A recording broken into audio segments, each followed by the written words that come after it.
어제 저희와 인터뷰한 더불어민주당 정청래 의원은 독식이 아니라 독임이다라고 했습니다. 독식이든 독임이든 거대 여당의 17개 상임위원장 차지는 현실화됐고요. 여기에 반발한 미래통합당은 민주당이 일방적으로 진행하는 국회 일정에 당분간 참여하지 않겠다면서 보이콧을 선언했습니다. 의회 역사상 치욕의 날로 기록될 것이라고 생각한다. 어제 국회 상황을 이 한마디로 정리한 통합당의 사선 중진 김기현 의원 연결해서 자세한 입장 들어보겠습니다. 의원님 나와 계십니까? 네, 김기현입니다. 반갑습니다. 네. 자, 오늘 SNS를 통해서 입장문을 또 밝히셨던데요. 독재 쿠데타가 감행됐다 이렇게 쓰셨습니다. 어떤 점이 문제가 있었다고 보십니까? 원구성 협상? 예, 이번 21대 국회 원구성 협상은 제가 그동안 사선 국회의원으로 활동하면서 단 한 번도 겪어보지 못한 의회 쿠데타와 같은 상황이다 이렇게 말씀드리고 싶은데요. 예. 정치판에서 벌어진 슈퍼 갑질의 전형적인 모습이다 그런 생각을 합니다. 여당은 현재 야당 우리 미래통합당을 파트너 혹은 카운터 파트로 생각하는 것이 아니라 아예 박멸의 대상점으로 생각하고 있는 것이 아닌가 하는 느낌이 들 정도로 탱크를 가지고 깔아뭉갠 그런 느낌을 저는 가지고 있습니다. 예. 이 국회가 지금까지 개원해서 운영해온 역사 중에서 53년 만에 상임위를 강제로 국회의장이라는 사람이 배정을 했습니다. 이게 반세기 만에 처음 일어난 일이거든요. 예. 전두환 노태우 시절에도 이런 일은 없었습니다. 아니 이렇게 국회의원을 상임위원회를 강제징용하듯이 일제가 강제징용하듯이 이렇게 배정하는 이런 터무니없는 테러를 어떻게 할 수가 있냐는 거고요. 상임위원장을 지금 여당이 전체 다 독식한 것은 33년 만에 처음 일어난 일입니다. 민주화 조치가 된 다음에 단 한 번도 없었던 후한무치한 짓을 이번에 여당이 한 거죠. 예. 이 상임위원장을 의석수에 따라서 배정을 했던 그 전례는 다른 사람도 아니로 바로 지금 여당이 자신들의 정치적 선배로 모시고 있는 김대중 대통령이 야당 총재할 시절에 만들었던 겁니다. 예. 그래서 협치와 대화를 통해서 국회를 운영해 나가자라는 차원에서 양보를 받아내면서 그때부터 만들어진 상임위원장의 의석수에 따른 배정 문제를 완전히 깔아뭉개고 자기들이 다 독차지한단 말이죠. 조금 전에 정청래 의원이 독식이 아니라 독임이라고 표현했다 그러는데 그 자체가 글러먹은 겁니다. 예. 독임이라고 하는 표현 자체가 국회에서는 말이 안 되는 거죠. 국회는 독임하는 시스템이 아닙니다. 독임제는 행정부처가 청와대가 하는 거고요. 국회는 합의제 기관입니다. 서로 논의를 해서 의논한 다음에 하도록 되어 있지 혼자서 다 독임하도록 만들어져 있지 않은 거죠. 예, 그런 알겠습니다. 면에서 굉장히 큰 문제가 있다는 말씀을 드리는 겁니다. 예, 상임위를 의석수대로 배분하지 않고 88년 이후로 처음 있는 일인데 그런데 민주당은 11대 7 안을 제안했었지 않습니까? 미래통합당은 거기 반대했고 결국은 그러면 법사위원장 자리 때문에 이렇게 된 거 아니겠어요? 법사위원장 자리만 하더라도 그렇습니다. 20년이 넘도록 이미 법사위원장은 야당이 계속 그동안 차지해 왔습니다. 예. 이게 상임위원회를 구성하는 의석수에 따라 배정하는 것은 물론이고 그 중에서도 국회의장이 소속되었던 정당하고 법사위원장이 소속된 정당하고를 달리하면서 여야 간에 서로 일정한 부분에서 견제와 균형의 원리를 지켜온 겁니다. 물론 국회의장의 권한이 10이라 그러면 법사위원장의 권한은 1밖에 안 되긴 합니다만 예. 그런데 그 법사위원장 자리를 자신들이 우리 야당이 달라고 하는 것도 원래 야당의 몫입니다. 그걸 강제로 강탈해 간 겁니다. 강도질해 간 거죠. 예. 그래 강도질해서 빼앗아간 다음에 이거 빼앗아가 놓고 그거는 없는 걸 하고 나머지는 나머지 나눠줄게 떡국을 나눠주듯이 나눠주는 거 아닙니까? 예. 그렇게 하는 게 야당을 도대체 야당으로 취급하는 것이 아니고 박멸의 대상으로 취급하는 것이다. 국회를 무슨 그냥 자기들 마음대로 할 수 있는 그런 곳으로 생각하지 않고서 어떻게 이런 일을 할 수 있느냐는 거죠. 예. 그래서 저희들이 우리의 몫을 달라는 것이 아닙니다. 원래 우리의 것을 그냥 그대로 놔두라고 하는데 그걸 빼앗아갔지 않습니까? 그러니까 문제가 심각한 거죠. 그런데 이번에 주말에 합의를 시도할 때 민주당 쪽에서 후반기 법사위원장은 집권하는 쪽에서 가지고 가자 이렇게 안을 냈고 가합의가 됐는데 결국은 추인을 받지 못했다. 그래서 민주당에서 하는 이야기는 이거 협상하는 사람 따로 있고 결재하는 사람 따로 있는 거 아니냐 하면서 김종인 비대위원장을 공격하더라고요. 거기는 어떻게 생각하세요? 우선 두 가지 말씀을 하셨는데 첫 번째 이게 후반기를 집권 여당에서 법사위원장을 맡자고 하는 것 자체가 틀려 먹었습니다. 예. 법사위원장은 원래 야당 몫이라고 하는데 집권 여당 소속된 사람이 가져가면 여당 몫으로 되는 거잖아요. 예. 그러니까 원래 국회 그 협치의 정신을 그거는 몰각하는 것이기 때문에 예. 그런 주장 자체가 매우 꼼수 같은 주장이라는 말씀이고요. 예. 또 두 번째로 그 방금 뭐 지금 김종인 위원장하고 뭐 이런 말씀을 여당 쪽에서 했다고 하시는데. 예.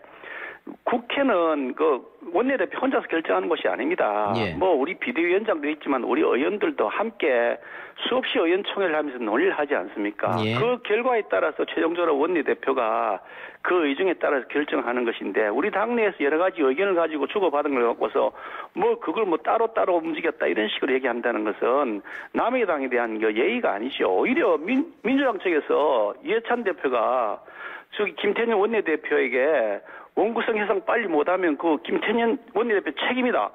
책임을 묻겠다는 식으로 이렇게 얘기하는 거 그것이야말로 그쪽에서 자기들 그 협상권과 결정권이 분리된 구조죠. 예. 그러면은 김종인 비대위원장의 생각이 아니고 의원들 전체 생각이었다 이 말씀이네요. 저희들이 그 문제를 가지고 오랫동안 의원총회를 수시간씩 계속했습니다. 한두 번 한 게 아니고요. 예.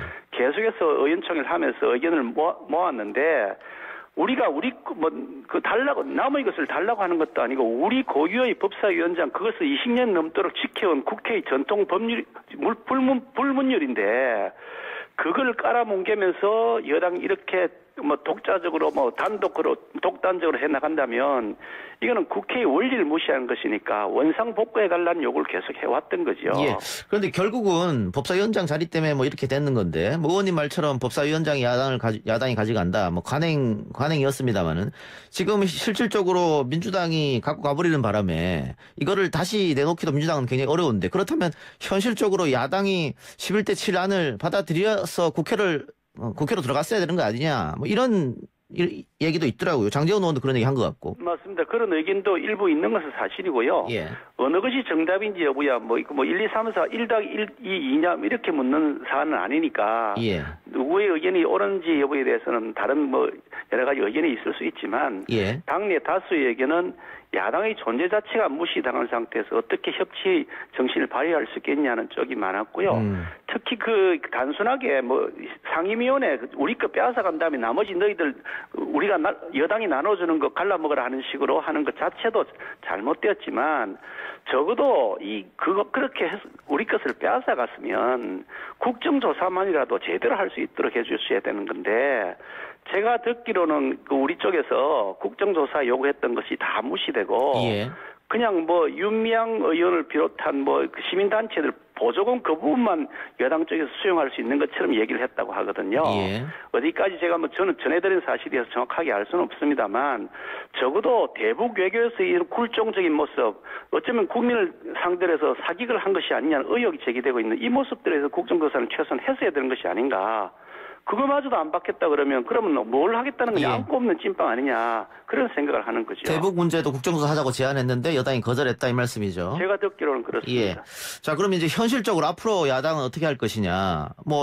지금은 일단 국회로 들어가지 않겠다고 선언했습니다만 이걸 계속 이어갈 수도 없고 보이콧 혹은 또 장애투쟁으로 갈 수도 없는 상황이고요. 어떻게 할 생각이십니까?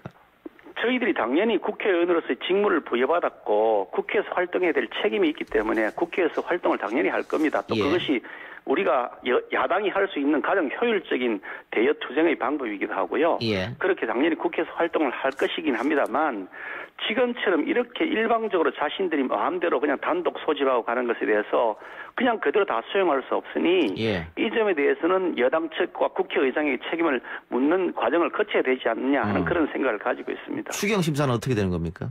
추경 심사는 여당이 지금 추경 때문에 급하다고 막 얘기했다 하는데 예.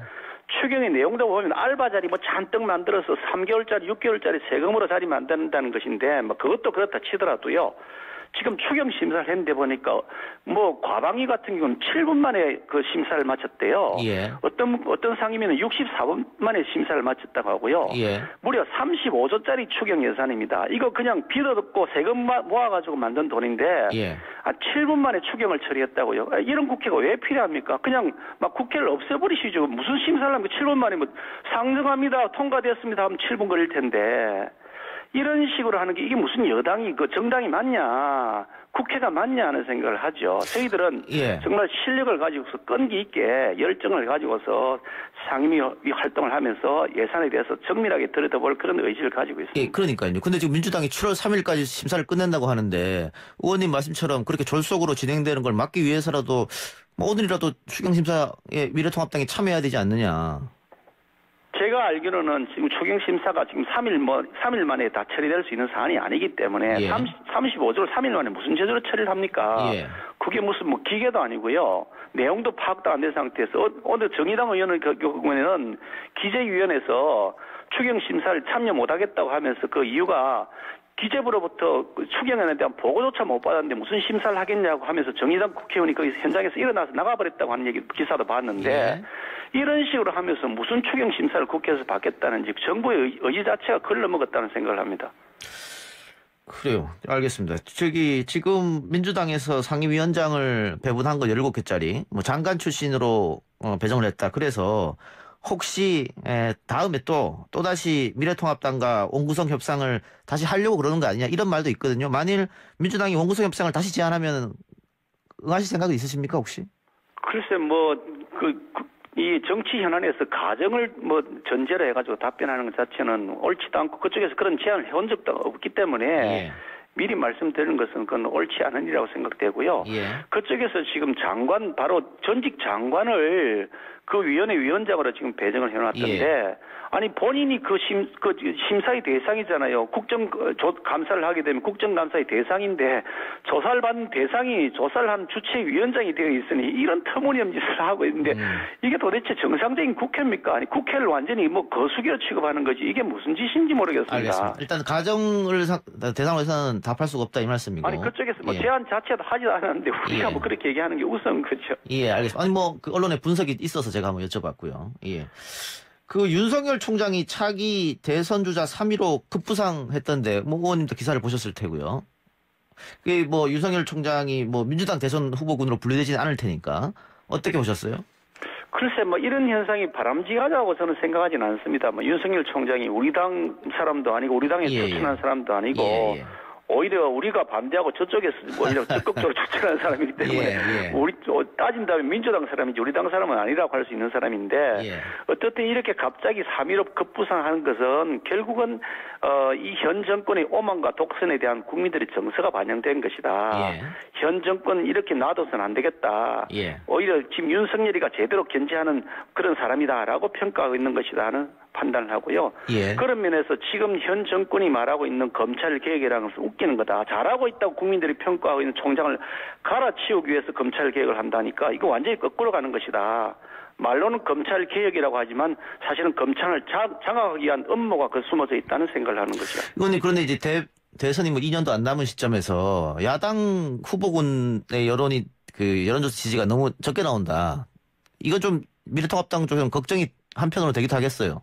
많이 걱정이 되죠. 맞습니다. 실제로 많이 걱정이 되고 야당의 유력한 후보가 빨리 등장해서 그 후보를 중심으로 해서 우리 당이 좀 활발하게 활동을 해야 되는데 그런 면에서 저희들이 굉장히 아쉽게 생각하고 더 절치부심하면서 좋은 후보를 찾아내기 위한 노력을 해야 된다고 생각합니다. 알겠습니다. 의원님 오늘 인터뷰 고맙습니다. 네, 감사합니다. 네, 지금까지 미래통합당 김기현 의원이었습니다.